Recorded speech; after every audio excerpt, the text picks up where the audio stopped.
Hey everybody, welcome. Hey y'all, what's up everybody? This is your girl Kairos Crystal.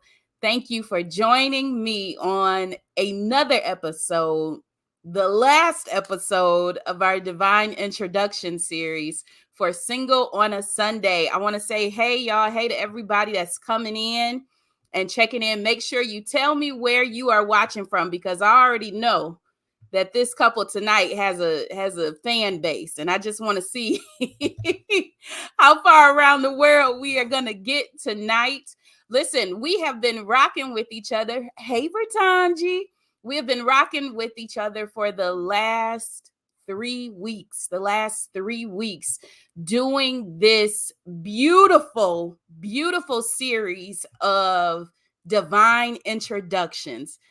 I really want to keep going. And so I'm just going to make an ask that if you know a couple with an amazing testimony, if you know a couple that it seemed like they would never cross paths and here they are, married and happily married, amen.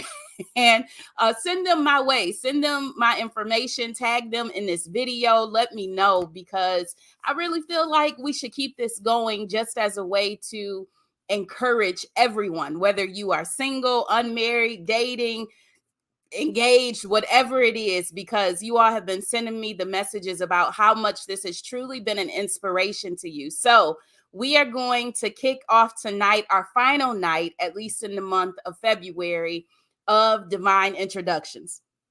Can't tell y'all how excited I am for this next couple because I'm like a groupie. I'm a groupie. I'm a fan. I shouldn't say a fan, but I am a groupie, y'all. Ever since I moved to West Michigan years ago, they are just like people that I truly admire and respect, and they have beautiful testimonies. And the marriage part is just one aspect of it. So God has truly blessed them. I'm excited for them because they are also podcasters. They are the creators and the creative force and the podcast team of the business of marriage. You can find it on I believe, every outlet that a podcast is on Apple Podcasts, Spotify, all of that good stuff. And when I say that they keep it 100, trust me, y'all, they keep it 100. That's what I admire about them, is that they're like, hey, we're putting it all on the table tonight. So make sure you get your questions ready too. I also love this couple because they are entrepreneurs. They even are new parents. They have two beautiful children. I mean, beautiful melanated kids under the age of 2. So that's why we are, doing our interview at this time. And so obviously if mom has to go be mom or dad has to go be dad, we will definitely give them grace for that. But stick around for this story. So here's what I want to do. Give me in the comments, y'all, some woohoos, some likes, some hearts. Definitely share. I want to introduce to you this beautiful couple, Sam and Tova Jones, aka the Jones Unit. Okay. And we're getting ready to bring them on stage, but I want to make sure you all share this. Trust me, you are not going to want to miss. You're not going to want to miss tonight. Oh, that was a mouthful. All right. Without further ado, Jones Unit, welcome. What's happening? To the stage. Let me get my thing. Y'all want to see them in real life because they do actually look good in real life, y'all. Girl, no, that intro, we back here like, oh Lord, let us live up to the hype. I'm gonna gas him up.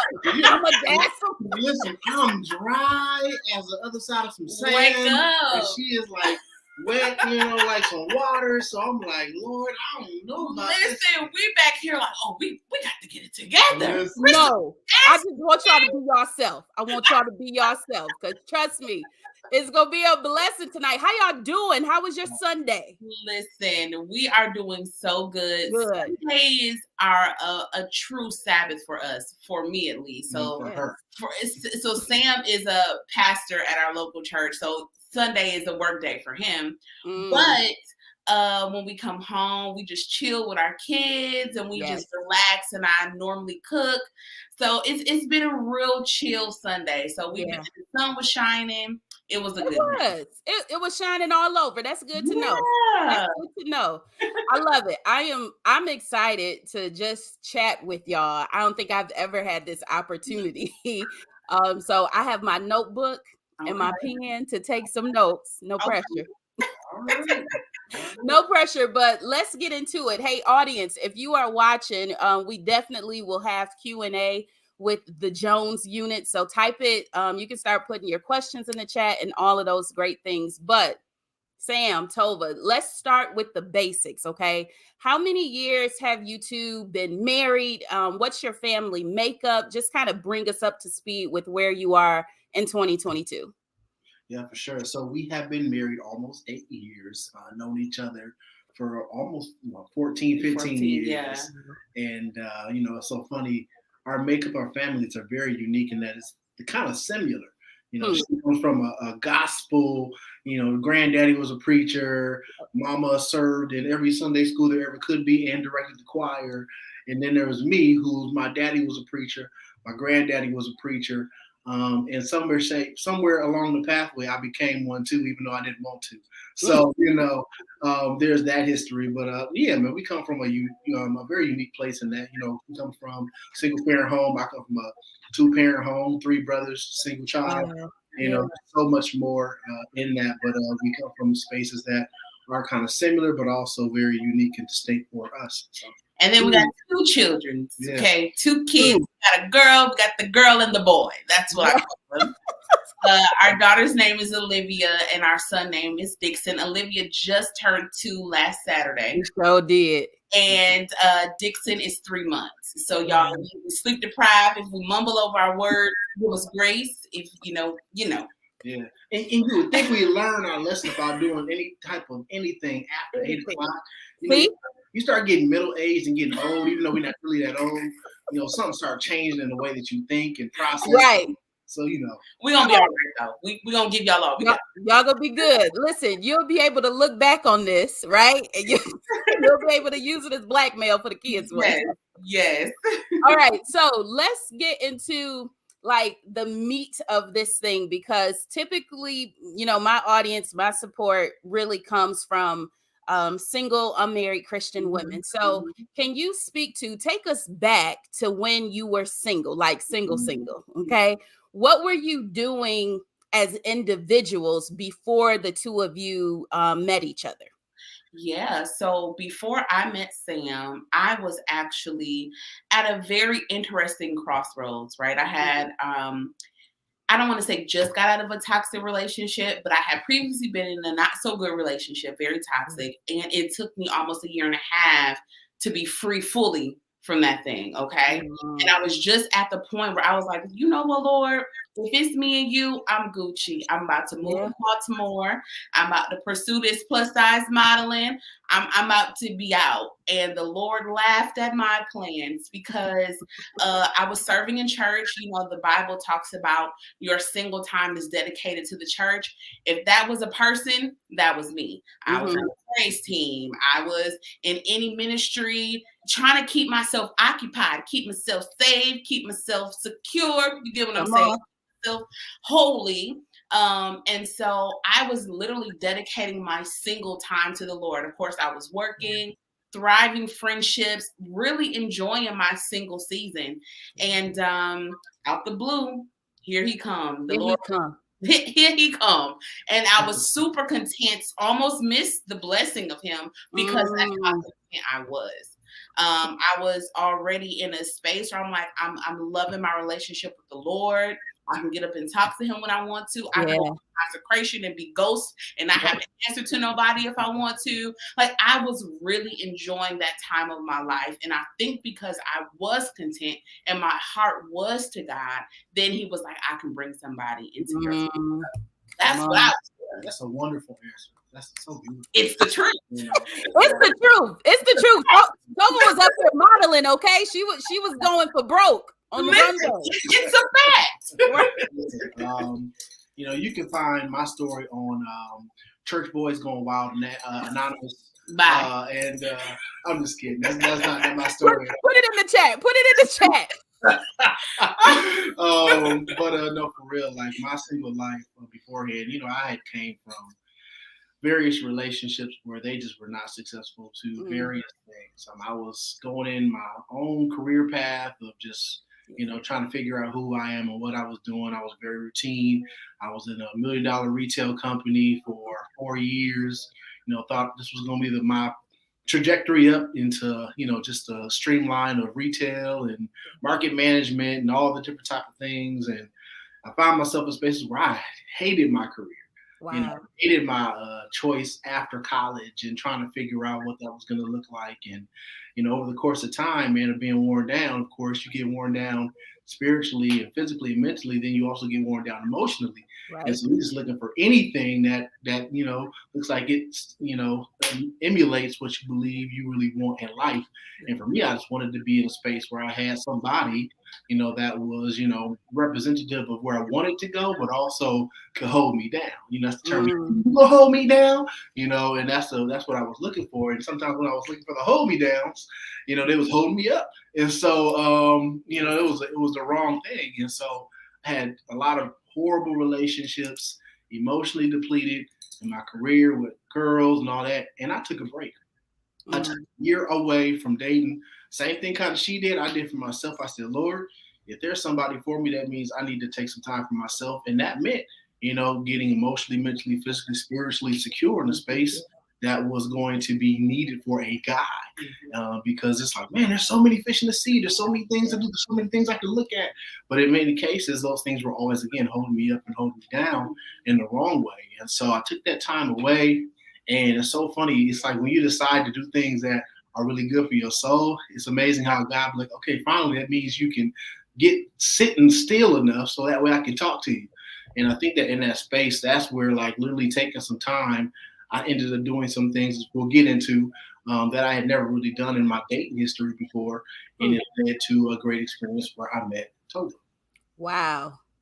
Tell us one of those things, Sam, because I want to go a different route almost, because sometimes as single women, we struggle to believe that men are doing, the single brothers are doing their part. Yeah. So just a little bit, just like tap on it a little bit and tell us, like, what did that look like in detail? Yeah, listen, preparedness is one of those things where when you have had a history of just like access to whatever you want and whatever you kind of like, or somebody has given you access to themselves, it's like, well, you can kind of like spoil it a little bit as a guy, and in that space of getting spoiled is like, oh, this is a great opportunity for me to just, figure out what this can look like. Maybe there's more for me. I had to literally be in a space where I kind of shut down what I wanted and what I thought I should deserve in that space, and also be in a space where it says, Samuel, you need to just be in a space to just listen. And I think that over the course of most of my time, I hadn't listened to God enough. And to listen literally meant to say, Sam, stop what you're doing, and even consider where you're at in all pathways of your life. It's kind of like this thing that me and my wife talked about of evaluation. I think evaluation was a thing that I practiced in that season of, where am I at and what am I doing? And is this really getting me where I want to go to, including relationships? Because if a relationship keeps failing in my life over and over again, something's wrong with me. And in that self-evaluation is so paramount, Crystal, because in that space of just kind of doing self-reflection and thinking about what I really wanted out of life, what I was getting, what my results were, they started to speak to me in the space that says, Samuel, if you would just do this for a second, for a season, maybe then, just maybe then, God will bring someone along your pathway that fits where you're at and what you want for the next season of your life. So self-evaluation. That's good. I failed to mention that Sam is a Black male therapist. So this is not just divine introductions tonight, but this is gonna be some therapizing for your soul, okay? And it's so funny, Crystal. So when we met, he was in a totally different career. So he was in high management and, like he said, $1 billion retail company. And I'm just like, the whole time you could see that over his life, because this is how he talked the whole time. I'm like, God was showing us who you really were in the midst of you not knowing what was next for you. It was a great. It's been great seeing the evolution of that from the beginning, like what we've been talking about. Wow, I love it. Okay, so let's talk about this beginning and the path that you both were singly kind of. We had this last week. The couple, the Nelsons, last week said that God was working on both of us at the same time, and then when the right time came for us to meet, we did, and the work had been done. So give us the story of the official meeting. Give us like the natural meeting when it was just platonic, just that's that girl, that's that girl over there, and then take us to the romantic meeting. Listen, we got two different versions of the story. So I'm gonna tell the version. We will now my correction where there is definitely not that would happen. So we both went to Grand Valley. I'm a year older than him in college years, like in grade or whatever. And so we met because I was over, myself and his best friend at the time were over an MLK Day of service. And so, of course, this boy was like, you need to come and be a part of this MLK Day of service. I remember him specifically, number one, because he had a beautiful smile, right? Mm-hmm. Sam has dimples deep as the day is long, okay? His dimples are great. So I noticed that. Yeah. But our official first interaction was on the connector bus, the 50 route. We were going, it takes you from Allendale to downtown. Yes. And I had these bags, and How many bags did you have? It was a few. It was two. Okay, it was two bags. And he was like, hey, can I help you with your bags? And I thought it was weird because I know of you, but I don't know you. And I was like, no, I'm straight. I'm good. Thank you. And he was like, now don't tell me you one of these independent, you won't need nobody. And I said, no, I'm not that. It's just I have two bags. I have two hands. I have two arms. I can carry the bags on my own. I got it. AKA, I got somebody else that's waiting on me somewhere.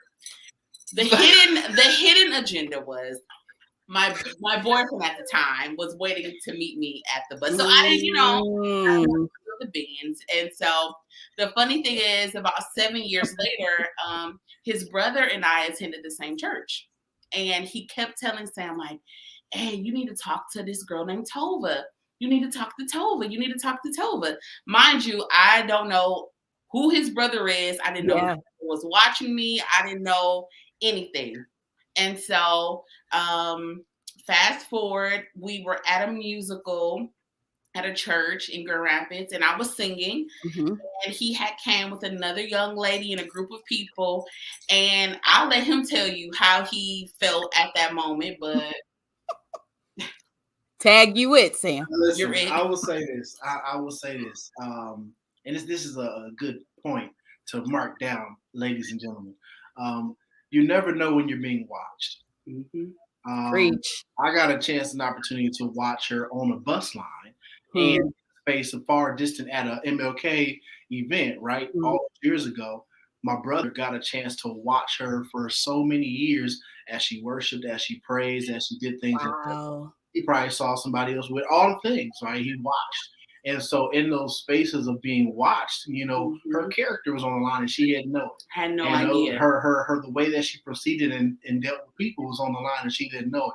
And at the same time, guess what? God was doing the same thing to me too. Yep. I think from that space of where he was watching me is like, okay, how are you going to navigate all these other years of relationships and issues and heartache and pain and all the things that I was dealing with? And there were probably other guys and people on her side doing the same thing for me, watching like, who is this guy? Would be a good connect. So long story short, like for me in that space of seeing her in the choir stand, it was almost like, like that was that time where like in the space of being by myself and at the time serving, a man of God who was really paramount to my life. Yeah. Shout out to Superintendent Terrence E. Lachey. At that time, it was paramount to me. And, I was like, man, he was like, Sam, I'm about to go to this thing. If not for him, I would have never went to this event. And so give him credit. And so He's like, I'm about to go to this event, and we was coming from a young people's hangout thing, and so I went with him and somebody else, and that's the moment I was like, yo, I remember her. And at that point in time, it wasn't connected to me in my brain that this was the same person I was talking about. Woo. So it then happened to be where we ended up going to a coffee shop. After I hit her up on Facebook, and this is where I'll tell you, I had never done this before. I had never hit up somebody on the book, and said, hey, what did I say, Mamacita or something like that? No, I said something crazy. Oh, he was being smooth. He tried. It was corny. It was corny, but it was corny. cute. Yeah. Those model pictures that I had taken that I was supposed to take, where he commented on one of them, and he was just like, "You look nice. Do you remember me?" And I'm like, "Oh, Sam." It was like oh, Sam kind of situation. Yeah. Huh. And he asked me to go out, and at the time I was so content. I wasn't trying to go on no date, so I'm just like, yeah, I got a Monday open. Who goes on a date on a Monday? He was like, perfect. That's my only day off this week. I was like, orchestrate. What? Jesus? I'm like, what in the world? He's like, oh, that's perfect. That's the only day I got off this week. I'm like, wow. And that's how our story began to unfold. It's a setup. It was a huge setup. Such a setup. Listen, okay, so I got to go back to this point that Sam made about like you never know who's watching you, right? And I think about sometimes single women, if you can go X amount of years without getting a date or without somebody complimenting you or brother, asking for your number, and you feel like, am I invisible? Like what y'all don't see me? Like, am I not good enough? And all those things. But I just want to amplify that again, that like even before they was on the path to getting to know each other, they had already seen each other. And I love it. It's churchy, but y'all saw each other. Y'all saw each other like serving, or you saw each other, working in your gifts and everything. And that's so crazy, Crystal, because the thing he kept telling Sam was, she's a worshiper. She is like, she's in. I could tell, like, this is what you need. You need a worshiper. Mind you, Crystal, he had been watching for over like 4 years. Like, wow. And I'm not, it sounds kind of stalkerish, but brother, we're not calling you a stalker. but it was like something in me resonated with him for his brother. Like, she's a worshiper, she's kind, she's nice, she's cute. Like, and I say this to single women, like, you never know who's watching you. Yeah. Always put your best foot forward, not for man. You get what I'm saying? Not to be caught before yourself. And I think the piece that David saw for his brother was that I was in a place of contentment. I was in a place of worship. I was in a place of fulfillment. And he was like, that's what my brother needs right now. Like, my brother needs that. And it took years for Sam to be like, okay, bro. That's true. Sure. That's true. Because I think that's a piece there, like in that space of the years of my brother mentioning, hey, there's this young lady. Like, he has seen all the terrible things and terrible relationships I had been in, and also my own character. So he knew when to mention and when not to mention, and he knew when to slide something in and when not to. And so somebody close to me, my own brother, ended up being a person that was like, yo, this person's out there, and I see her for years. And and I think that comes from a space of, you never know who's watching. Yeah. That's beautiful. That this person's out there. Like, for those who are discouraged, or for those that, because some, let's just keep it real, some have been single for years. We're not talking about 18-year-olds or 21-year-olds, right? We're looking at 35, 40, 50.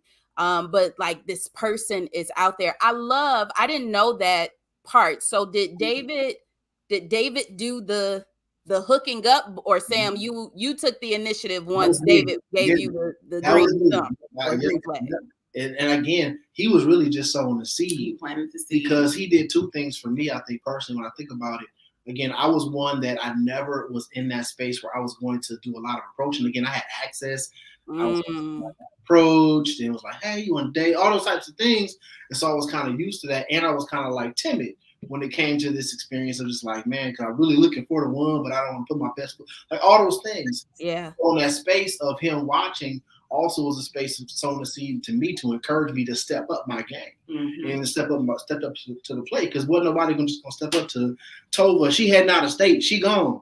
So it's gonna take something spectacular to bring her Rainer in. For real. So God was doing that in my heart as well. And that's so important of having that accountability, right? So even if you think about having an important circle around you, that even if you're not watching, if you're not looking, somebody has your back. Like his brother had his back. I have friends that have my back. Like sometimes you need to have that accountability, that circle of influence that can say, hey, I know you think you content right now, but let me plant this seed. Let me plant this seed for you so that it can grow. And I think that's really important actually for men too, because in we know in our Christian world, the man findeth the wife findeth a good thing. Yeah. Sometimes you need that accountability to plant those seeds. Like, bruh, no, you don't need what you're working with right now. You need something that you need a worshiper. You need, because he had access. He could have had anybody he wanted, but his brother planted those seeds and it opened his eyes. And I think that was very influential. Yeah, that's a beautiful piece. Like in our singleness, or previously in our singleness, how God works on you and you don't even realize it, right? It is something that is really eternal and something that we cannot like put our hands on, but God does a work where it's like he softens your heart and he causes your gaze to change, and even sometimes like your attraction to change. And I love Sam was like, he saw you in the choir and it was like, this is it, y'all don't see this light shining down on Tova, right? And even though you all had met previously on campus, that wasn't the timing, right? It wasn't the timing. But over time, God is like, no, brother, let me put a light right here so you can see what you're searching for. So, okay, so you guys Sam has initiated contact. Appreciate you, brother. Thank you for the courage.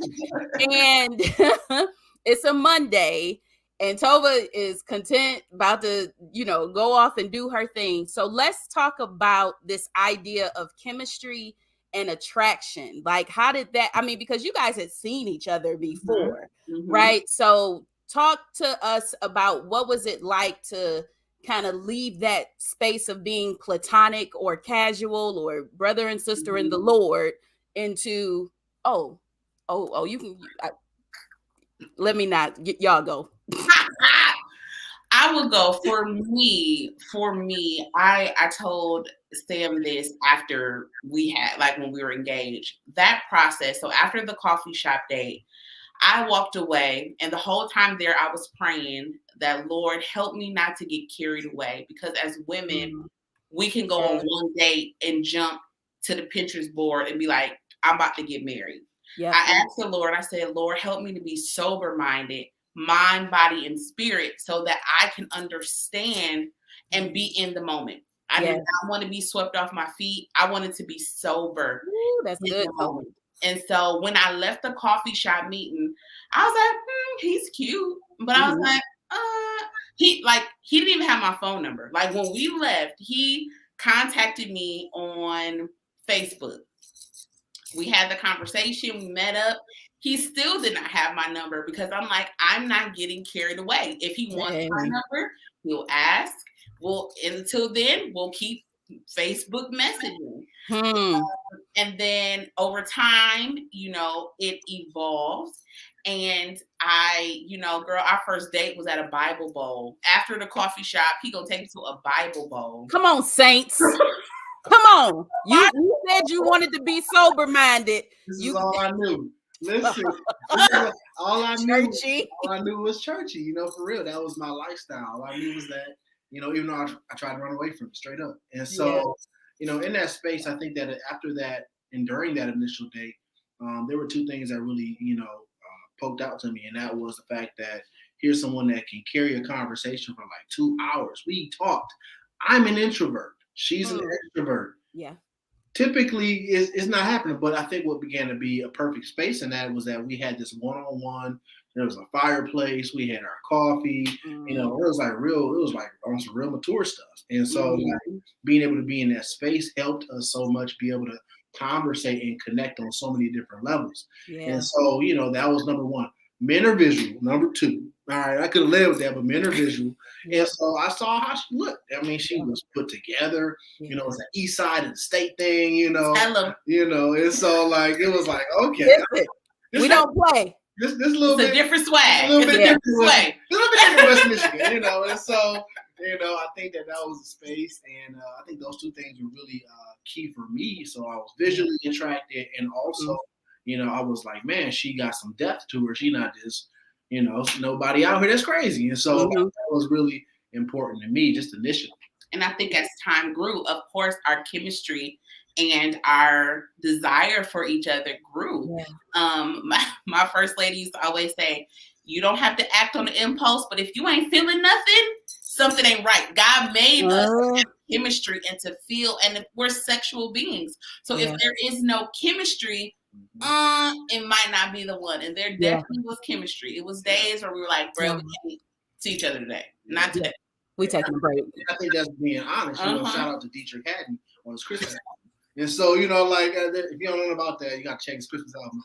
But like, that's an important piece of navigating, like, when that, not only do I like her because she looks nice, she smells good, right, all those types of things.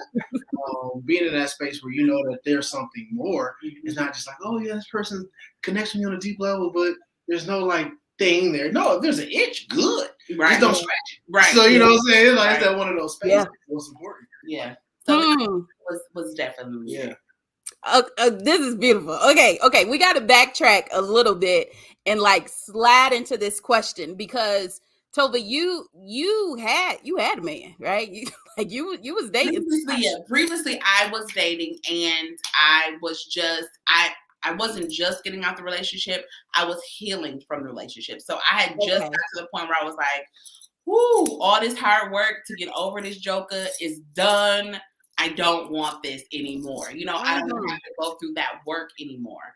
And then soon after, then he came.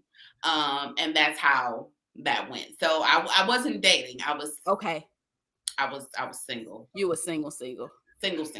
Okay. So you guys have met. It's going good. Somewhere along the line, he got the digits. No more Facebook. No more. What happened for you all to know that this was the one? Because I think there are a lot of different elements to your story, like someone saying like, that's a good woman. And so you kind of could go into it thinking, well, if my brother said it, then it must be true. Right. Or, just the feelings growing because you ain't had a date in a while. So sure, why not? He can be the one. But what was it that really kind of honed in on the fact that, I think we should consider marriage, and you the one that I want to do this with? You did it first. I'll tell my story. So I would say that I think it took me longer to realize that he was the one. I think that is by design, because in the biblical context, or the order that we believe as Christians, I believe Adam looked at the woman and said, whoa, right? Yeah. He's flesh of my flesh and bone of my bone. So he knew before Eve was even knew who Eve was. Coherent, yeah. Right. So for me, it took a while. And I think I knew that he was falling deeper and deeper, and I'm like, okay, because I have been sober minded, I think a piece of it was too, I had a barrier, and I needed God to break that down. So I went on a consecration. I called my mom. I said, Mommy, I'm going on a 3-day consecration. I'm turning off my phone. I'm turning off my social media. I'm locked up in a room for the weekend. It was a weekend. I told him, I said, Sam, don't call me for 3 days. I need to be with the Lord. I need to clear some things up. Yeah. And literally, Crystal, it was the most spiritual work that I had done in a really long time. 3 days of just God ripping things out from my childhood, from generational stuff, divorce talk, all of this. Me and God was having some real conversations. The last day of my consecration, I went to sleep, woke up. My mother sent me a text message. She didn't know what I was consecrating about. In my single time, I would do these randomly. So she was like, okay, you going on a consecration. Great. Yeah. Tell me when you come down off the mountain. She called me and she left a voice message because my phone wasn't back on. And she said, Tova, she said, I had the weirdest dream. She said, I had a dream that Sam proposed to you. This is before he had talked to my parents, had did anything like that. She was like, and you were looking at him and you were standing there and you were crying and you said, yes, I knew you were the one. And so to me, that was confirmation because I was wrestling with God. I'm like, now God. Yeah. I don't know if I'm ready. I don't know, am I moving? And me and God, he said something to me so clear as day. He said, how dare you ask me? Because I kept saying he's too good to be true. I'm like, God, something is wrong with him. Like something is not right. He said, how dare you ask me for the exceedingly and abundantly above what you can ask or think. And then I bring you somebody and you like, too good to be true. That's the contradictory of the word. I'm going to give you things that are over what you can even think or imagine. Yeah. And I'm like, okay, but what, and me and him for 3 days, we're going back and forth. And at the very last time, my mom called me and she was like, and you said yes. And that was like my confirmation. And like all of my guards went down, all of my, resistance and just fears just all melted away. And like our relationship just took off. Like we was probably engaged in like 4 months after that. Yep. Wow. Yep. So on my side, sorry, my elbows are sharp, you know what I'm saying? What? I should put some Eucerin on, so they're sharp. So on my side, just listen, we got some fun. On my side, I think, of how pastors always give some type of prolific point and then it like speaks. I'm gonna do that right now. I think my practice all the seasons before revealed my priorities in that season. And so a practice of priority for me is, number one, I would just say I knew, but I knew because of how I had been practicing. My practice had always been, whenever I was in any like relationships or had friends that were females, they always say, Sam, you're always such a great husband type material, but I don't think she's ready for you. Or I know I'm not ready for you. I heard his message so many times. He's like, what do these girls keep saying about being husband material? It's almost like emotionally draining. Right. And so in that space, I think that I started to recognize that God was always preparing my heart for expansion, always preparing my heart for more about how I treated young ladies, how I sewed, how I was always trying to always be emotionally present as much as I could. Right. I was sometimes absent, in learning and growing in spaces of preparing myself for Tova. Because Tova needed somebody that in a space of support could not contain her, but help grow her in the spaces that she wanted to grow in her life. And so I had to grow myself. And I think that all those years that God had been preparing me for being present, being supportive, being a person that wasn't going to be selfish in his own ambitions, but also have a space for someone who would be an entrepreneur just like him, could do everything and grow. And you learn how to I think all those things God was preparing me for. And so in the moment that she came and we talked for 2 hours, I had never done that before. And what she talked about, what her dreams were, what her ambitions and her goals were, it was almost like God had and was preparing me for that. And so from that conversation on a first date, I was like, ooh, this is her. And so it took everything in me not to be like, let's get married tomorrow, because I think in that you never know how your practice again reveals that you're ready for something when it's game day. And I think my practices have always revealed my priorities. And in space, it helped me know in the moment that Tova was the one for me. Wow. Y'all, there's some heavy stuff that y'all talking about tonight. I just want to say that because my notebook is filled with notes, and I just want to go in so many different directions. I'm gonna keep myself together here because this is really beautiful. I think oftentimes, especially young married couples, right? Like we don't talk about this leading up to process. And a lot of people, let's be frank, they don't like to hear that process word, right? You Mhm. mean I should go on a fast? You mean I should, stop doing some things or assess my life? Or you mean I Mhm. should have some people hold me accountable? You mean I got to do all? Yeah. Yes. Yes, For sir. for Mhm. right, right. Yeah. For a kingdom relationship. Now, if Yeah. you just want whatever you want, from your flesh, do you, boo? Yeah. But for Yeah. something that is God ordained and that God will get the glory out of, Mhm. this is the work. When we talk about being ready or prepared for marriage, like that's the back end stuff. So let's go with this one. So now it's been 8 years married, well over I think close to 14, 15 years of knowing each other. So this is the big point of divine introductions, is that sometimes people have known each other for years, sometimes Mhm. people have known each other for I think I knew my husband for like 4 months, and then Yeah. we was like, let's do this, boo, Yeah. right? So God can, the timing thing is not an issue, but what they have been sharing tonight, in wisdom, really speaks a lot to that preparation and the process of the preparation. But so it's been 14, 15 years. Where have you seen God's hand and timing play out in your marriage? Like, what have been some very pivotal moments where you were like, oh, this God?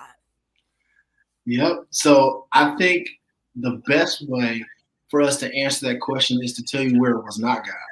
And I'll tell you that because I think that as humans, we think about what plays out and say, "Oh, this is God," but if it turns out successful or not. But at Mm-hmm. the same time and same process, what ends up happening is we find out where God's grace plays a role when we make decisions and do stupid stuff. And so I will talk about that very first exact one. And I remember it was our first year of marriage. Get this, first year of marriage. It wasn't even a year. Yeah. We have been married like for months. For First months of marriage. 4 or 5 months. Listen, and in that space, we both had decided that we wanted to, because we were just excited, but we also had just lost our dad, and some things had happened. It was like, yo, this life, we gonna take it. We gonna do all the things that we believe God has called us to do. We are a powerful couple. We know, we have an assignment, and let's leave our jobs.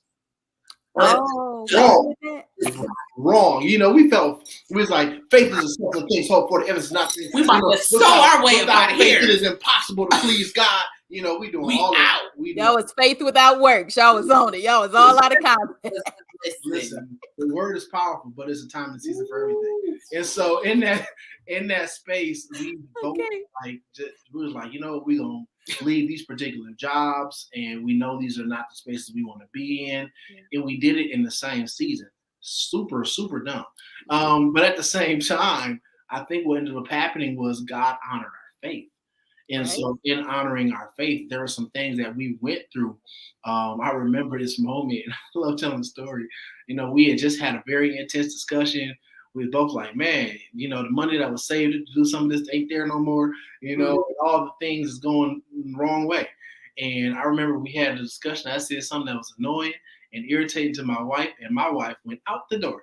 And now this is a cold Michigan winter. And snowing, and it was crazy. She left, and 10, 15, 20 minutes probably passed. I'm in my feelings. She's in hers probably. I'm like, all right, let me go out. Let me go check on her. She's probably in the car. My car is sitting outside. She's not in the car. I'm like, where'd she go? So here I come with some hoop shorts, and a church coat. I mean, this long brown Steve Harvey church coat. You know what I'm saying? And hoop shorts and a tank top and my sandals. And I get outside. I'm walking. I'm walking outside, and here I am. I'm like, I don't know where she is. I walk outside. I'm going down the street, and here she is walking, coming towards me from the stuff. And I think in that moment, it got real. It was just like, man, what are we doing? Where are we at? That it's come to the space where we out here, and I'm ashy, you ashy, and we don't know what God is doing. And so, I think that space for us, and that was a moment where it's like, okay, God, let's really evaluate. Here's that E word again, where we're at and where we're going in our relationship, and know that God will honor our faith. That turned into our first, business venture. It turned Mm-hmm. into us figuring out how to get really creative. It turned into us being hustlers a little bit because I was working Jamaican, working 3 jobs, and she was trying to take care of her, thing to make up the income. And Yeah. I said, man, like people that's 5, 10, 15, 20 years in marriage finally jump off at a point, and we doing it in our first couple months. Yeah. And we know God went on our faith, but yet in Mm-hmm. that timing and season, we were learning where we wanted to go and also understanding how those seasons were meant for specific times.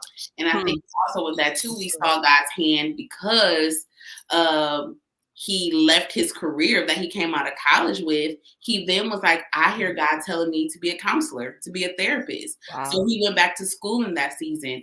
That was just a season where he said God honored us, but his hand was definitely on us. Mm-hmm. I think another season of our life was our children. It Mm-hmm. took us 5 years of infertility to get the 2 that we got. Now listen, Olivia, listen, we prayed and cried, fasted, and the world was praying with us for her. Yes. God gave us a bonus with the boy. Listen, he's like, oh, double for your trouble. 20 months later, here you go. And so I'm just like, but even in that, we saw God's hand in timing because we really wanted a baby, but there was stuff that God still needed for us to do. He needed for us to be with one another. He needed us to learn one another even more. He needed us to clear up some debt. He needed us to get our finances together before we brought children into the world. So that was a hard time in our life because we didn't know if we could have kids, Right. Doctors was like, I don't know. And then all of a sudden God did it and he gave it to us double. So that was another time where we saw God's hand in our life as well. Yeah. And I just want to add this, Crystal, like I think what's important in this too is it's important to know how God does things personally in your life. Like just the same way that God used my brother to show me Tova, the same way that God used my former pastor at the time to bring me to an event that I had no idea that she was there. In the same way that before I launched into my career therapy, her pastor at the time, Pastor Jamal Glenn, who was at New Life in Chicago, was like paramount to be like, Sam, you said you was going to do therapy. Why are you trying to figure out all this other stuff you're trying to figure out to do? Because you're trying to hustle right now. So in those spaces, like for me, I noticed that God used men, saved and unsaved, to bring me into spaces to help me go into certain avenues of my life. And that played a role in my marriage. And so when you start to notice certain things that God does in your relationship, God does in your goal, in your career, whatever that is, it's good to notice those things so that way you know how timing works, that goes into transitions, that goes into different spaces of life, and all those different things. And you notice the repetitive pattern because that's how God speaks to you. Yeah. The reoccurring theme, maybe I'm imposing this on the audience tonight, but it really is process, like at each interval.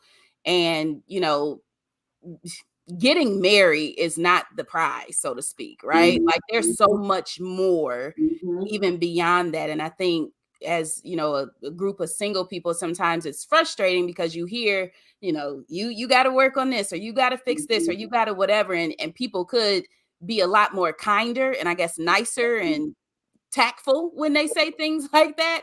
But it's the reality of things. There are some things, Tova was saying it perfectly, y'all. Like God needed for this to be in alignment. God needed for this to be right, not just to get a blessing or a miracle, but God hath need of it, right? So it's beautiful to just see this even evolution of marriage and evolution of process that you'll be able to check off that you're married now, or you'll be able to post your boo or whatever, your WCE, but there's still going to be more process in marriage, right? So get used to it even now.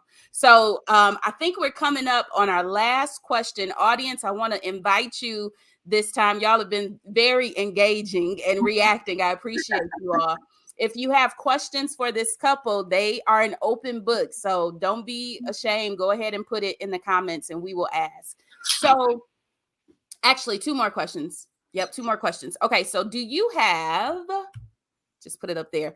any encouragement for men and women who are waiting on their spouse? I would say, and I'm sure they've heard this over and over, but it's so true.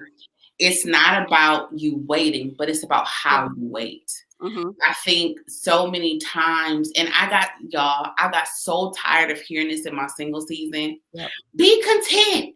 Enjoy the season that you're in. Mm-hmm. But baby, if those words are not true, Yeah. embrace the season that you're in, because once that season is up, it's up. It's up. It's not coming back. Yeah, it's not coming back. Enjoy the time as a single woman that you can spend going to get your nails done and your hair done without having to consult your spouse. Okay?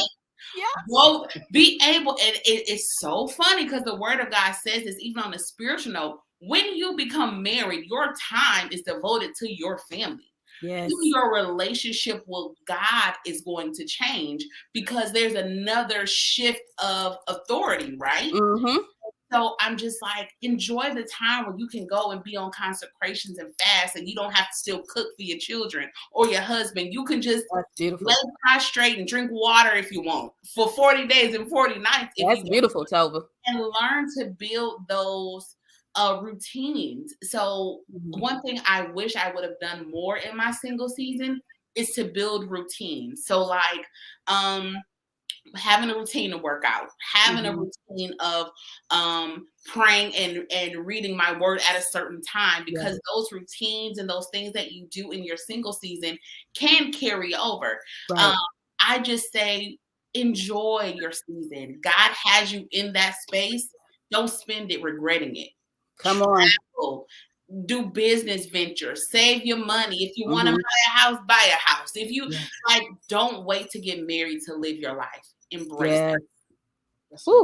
Yeah. For the brothers, I would say, and I've been saying it over and over again, but like most guys are in their head.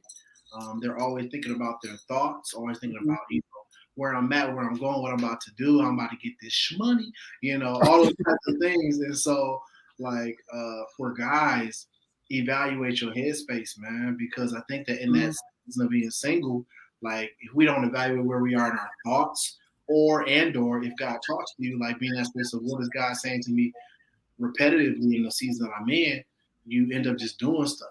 And that's the hard part. When you just, as a guy out here just doing stuff, that's where you end up hurting the ladies. That's where you end up hurting yourself. That's where you end up doing things that's just prototypically done. And at the end of the day, it needs evaluation in your headspace. What are you thinking? What are your thoughts thinking on the thoughts? How are you examining your life and where you're going in your life? Do you have enough room to expand, to have somebody else come in with you? And so, like, all those things are important instead of just going out and just living life and hoping something comes to you. And if it don't, doing stuff that you have no business doing. And so it needs to be in a space where men are constantly becoming more contemplative and being in a space of thinking about what they're thinking about. Absolutely. Absolutely. So the last question that I have for you guys, I want to actually give you an opportunity to share about the business of marriage. If you will just give us a highlight and let the people know, because you are one thing about the Jones unit, whatever they are doing it 150%. And they go hard for it. So I want to open up the floor just so that you guys can share about that, because I think even in singleness that single people will be blessed by the business of marriage. So go ahead.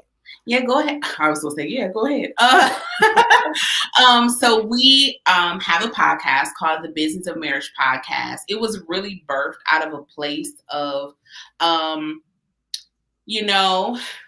the things, the ups, the downs, the ins and outs of us not just being married, but being entrepreneurs. So together we have done about 2.5 businesses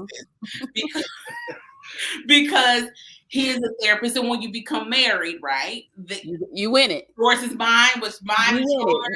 They two become one. The two become one. So your endeavors are my endeavors, and vice versa.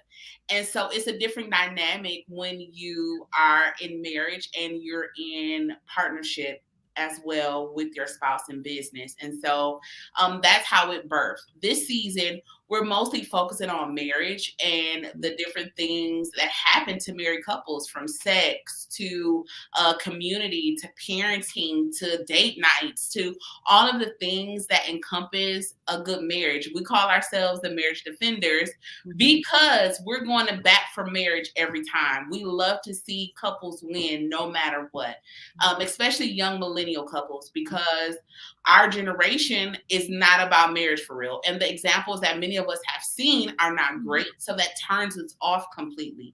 Yeah. And so we use this as a platform to show, like, hey, marriage is good. It's work, but it's good work. Like, there is a return on investment on your work. There's a guaranteed ROI, return on investment, a business term, if you put in the work. And so that's really what the Business of Marriage podcast is all about. You can listen to it on all of your digital platforms: Spotify, Google, Apple, Facebook. And yeah, we enjoy doing it. It comes out every Friday. And so we're having fun this season 2. So y'all check it out. I am going to update the description and put the link in the description of the Business of Marriage podcast. I gotta say, I know y'all not disappointed at all. And I know some of y'all gonna have to go back and replay this, because you'll be like, wait, what was that? Because y'all want to see. Look, your girl was in school tonight. That is funny. I was like, let me write this down for Crystal. That is funny. myself, okay? Write this down for myself. Listen, thank you all, Jones Unit. I know you gotta do what married people do when the kids are asleep. So thank you so much for your time. I love y'all so much. I wish the best for you. And I'm working on this. I'm announcing this at the end of every session. We are going to do, ladies, what I wish I had known about marriage, the wives version. And I think we might put the brothers version somewhere in there. So the Jones Unit, hopefully, prayerfully, will be back with us very, very soon. And I just want to say thank y'all. Blessings to y'all. Thank you. Everything. Congratulations. Thank you. Your girl is new. Fresh out. Good on you, okay? Thank you, because woo child. It's a different thing, right? It's a different beast. It's a different thing. That's what I'm trying to tell my sisters. It's different. Yeah. It's beautiful. It's different. But I also just want to put this in here just to say it. I met the Jones Unit in my singleness, right? And so these are these beautiful moments that you want to cherish. Like, God is always working behind the scenes, y'all. You never know. You never know. So thank y'all, Sam and Tova, so much. No And we will see y'all later, okay? Bye. Listen, ladies and the gentlemen, the gentlemen that was watching, I'm going to have to keep it going, y'all. Like, I really feel so I don't know, inspired or motivated. And you all have been telling me by just like sharing in the testimonies of how this is blessing you. And that was my desire, that it would not cause somebody to mope in their singleness, or, you know, it would not cause somebody to like feel bad or like, when is it going to happen for me, God? But that you can literally see a testimony, right? Like, you can see that God is not, what's the word, deficit, or, you know, lacking in good men or good women. Like, you're not, trust me, God's got you. What did Sam say? He said his brother encouraged him to be reminded that the person you are looking for, the person that you're praying for, the person that you're fasting, right? Like, that person is out there. And these are just testimonies. These are just testimonies of God's goodness. And Ty Tribbett said it, right?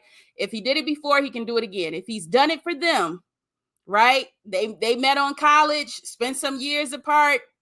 The Nelsons, right? A blended family. We had the Delaney's who Lady Delaney wasn't even saved, right? And Pastor Daryl was on his pastorship, and God brought them together. We had the Piles in week 1 that found love after divorce, and God has blessed them with the gift of a son. Y'all, don't fret. Don't fret, okay? Don't you worry. Shalonda say another month. I just got it, Shalonda. I just caught that. I see what you're saying. So listen, I need your help, everybody. If you know couples, send them my way. We want to keep sharing these stories because marriage is definitely the way that God shows his love in the earth. And it's a beautiful thing. And singleness is a beautiful thing too, y'all. There's purpose in all of it. So I love y'all. Remember, as always, you are blessed, you are beautiful, you are loved. There's absolutely nothing you can do about that. And God has not forgotten about you. All right. So I will see y'all next time. Please share, leave me a comment. I love y'all back. Thank you so much for watching. And we'll see what happens next Sunday on Single on a Sunday.